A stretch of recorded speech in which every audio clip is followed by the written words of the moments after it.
Welcome back, everyone. It's Mr. Brain, your friendly neighborhood gaming dad, here with another hero breakdown video. Now, I just finished making the individual breakdown of Victor, and I've already made a first look video on these, so if you're just curious for basic information, head on over to that first look. But this video is going to be dedicated to Bianca Drake, and already I'll tell you, I love this hero. I don't even have her yet, and I love this hero. I am an infantry main, so I'm focused on being the wall and the support for my team, and she covers the support aspect of it. And let's get into why. I'm going to break this down in my normal fashion. I will go over her skills. I will tell you how she's going to be used in combat. I'll give you a good talent tree build for her, and tell her what commanders you can probably pair her with in order to get the most use out of her. With that, let's get into it. Skill number 1 increases attack by 38% and defense by 38%, and instantly restores 60 rage to 3 nearby allies. It's a lot. 38% buff to attack and defense, regardless of troop, for 4 seconds, and instantly gives them 60 more rage. Alex has been the only buffer of this kind, and yes, it's a 40% buff. It only lasts 2 seconds, and the rage generation is only for Alex. This is so much of a beefed up version of Alex, it's not even funny. I wish there was HP involved in here, but honestly, that would have probably broken her. Attack and defense of 38% for 4 seconds is already going to be a lot, and I can tell you right now, I'm going to want to abuse the rage generation portion of this to an extreme. I'm going to try. Skill number 2 increases squad defense by 24% and travel speed by 20%. This is primarily to keep her alive and give her positioning ability. As a leader, she doesn't have to be paired with any particular troop, and having the ability to move around the battlefield and position herself properly is going to be key to effectively using her.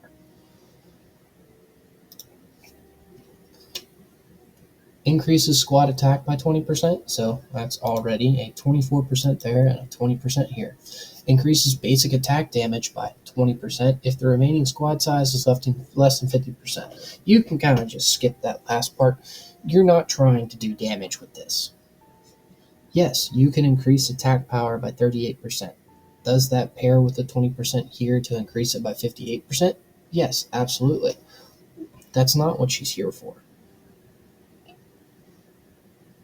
She's not going to be...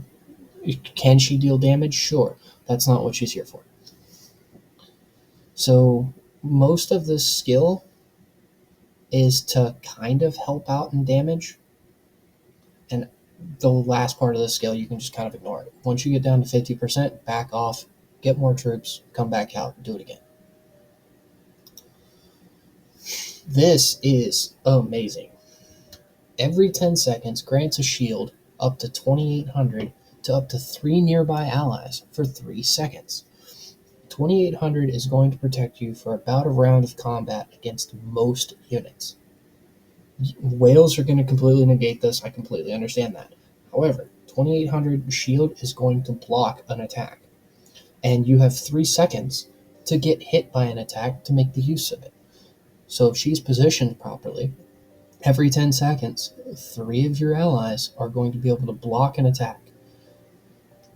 Imagine if it was someone like Robert blocking the attack, who is dealing damage whenever he's dealt damage to a shield. Now it says the shield. I'll be interested to see if that other shield counts, but Rigoro's shield does count for this, so I wouldn't be surprised if the other one does too. And then you've got Eddie, who's, when the shield is broken or disappears, reduces the HP of up to 3 nearby enemy squads by 20%. So just feeding buffs all around by throwing shields. So Bianca is going to be in the front line boosting infantry troops that are going to make the most of that shield, just so you can get more HP debuffs out there. So, yes, block and attack, but you're going to have a lot more debuffs going around for it as well. Last skill, just this is completely broken at this point. Increases attack by 42%, defense by 42%, to self and up to 5 nearby allies. This is a total of 6 people now. Before it was 4. This is 6 people now getting a 42% buff to their attack and defense for 4 seconds. And gives them rage so that they can get back to fighting faster. This is going to be, there are going to be a lot of her on the field. I'm going to be running her. As an infantryman, I'm going to be running her. But I'm going to work, and I'm going to sit down and do the math to try and abuse this 60 rage along with any other rage generation abilities I can find to try and make that 4 seconds her skill cycle. Because if I can get this rage required down to where she's activating this skill every 4 seconds, she will have a 100% uptime on that attack and defense and be pumping out that rage twice every 10 seconds, pretty much guaranteeing everyone that touches about a 1 second reduction in their skill cycle. There's just so much going on here that I love just between skills 1 and 4, but awakening her only makes her that much better. Honestly, it's one of those skills that it makes her one of those heroes that's almost necessary to awaken as quickly as possible because of that. Just because of that. Anyways, before I get too distracted, she's an assistant. Let's just get that out of the way. She's not a leader. Let's just look at these talent trees. They are absolute garbage. The leader tree can do some things. The general tree is absolute trash. It is arguably worse than the overall tree. I only used the general tree on green commanders who I needed an additional gatherer. That's it. And then the support tree can help with movement and healing and some other stuff, but it's not the greatest. If you can avoid the support tree, I would.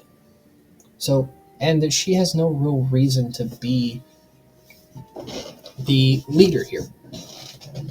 I don't think. Yes, the increase in attack and defense is going to be nice if she can follow it up with a high skill damage commander, but if anyone sees her face on the field, she's dead.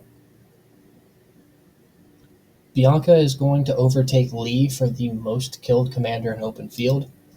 I'd almost bet money on it if I had money to bet. So, and I'll talk about pairings later. She's going to be an assistant to someone on the field as a buffing unit. She will also be used in arena because that skill will affect 4 people, and if it's awakened, will affect everyone. I'm curious to see what the range on this thing is. Even if it's small, you can work with it. That being said, talents, I don't think I need to go into it, but I will, just in case you decide to go that route. Here's another one that I would probably skill the same way. Support, get the rage generation, get all of the damage reduction buffs that you can, including the additional healing effects if somebody decides to heal them. Increasing squad defense after using a skill, and adding additional defense. That'd be my choices for this. The yellow tree is going to be absolutely useless to you. It's just not going to help. So picking up as much rage generation as possible from the support tree, picking up additional defense to keep her on the field longer, and coming over here and getting the additional skill damage reduction is going to be your best bet if you decide to make her a leader. Now, as to who to pair her with, I just made a video on 4 squads that are going to be 4 best squads for the open field, or at least my opinion on them. And one of them was Raigoro and a buffer or debuffer, simply because Raigoro, no one wants to touch him because he's just that damn hard to kill. And having a Lee or an Alex support him to keep buffs on the field longer. Bianca can fit that role so damn well. Between Bianca and Raigoro's rage generation, they can probably get it down to about 7 seconds. I'll have to sit down and do the math. Now, one thing I'm curious of, and probably just as like an arena team, I want to put Charlie with her. Charlie's 50 rage per target hit, hitting all 5 targets for 250, plus Bianca's 60 rage, plus the rage generate another 120 from here. That's 370, 430. Say this triggers, and you're at 550. You're at 550 flat, and you've made no. You're still at the first second. You get 100 per second in combat, so you're already at a 5-second skill cycle. If you get 50 more from basic attacks in any way, you're down to a 4-second skill cycle, which would be amazing. That would be optimal for her, because then she's pumping out the attack and defense buff constantly for an arena team. But I'll test that out personally as soon as I get her. As for other pairs, she can pair well with any infantry commander you have on standby, just so long as you understand that she isn't going to help out with their survivability as much as another infantry commander. So you'll have to keep an eye on them and make sure they don't die. Well, before I ramble on too long about this is Bianca Drake. I am very excited to see how she plays out. If you have any ideas on how you think things are going to work out, or if you disagree with me anyway, please leave them in the comments below.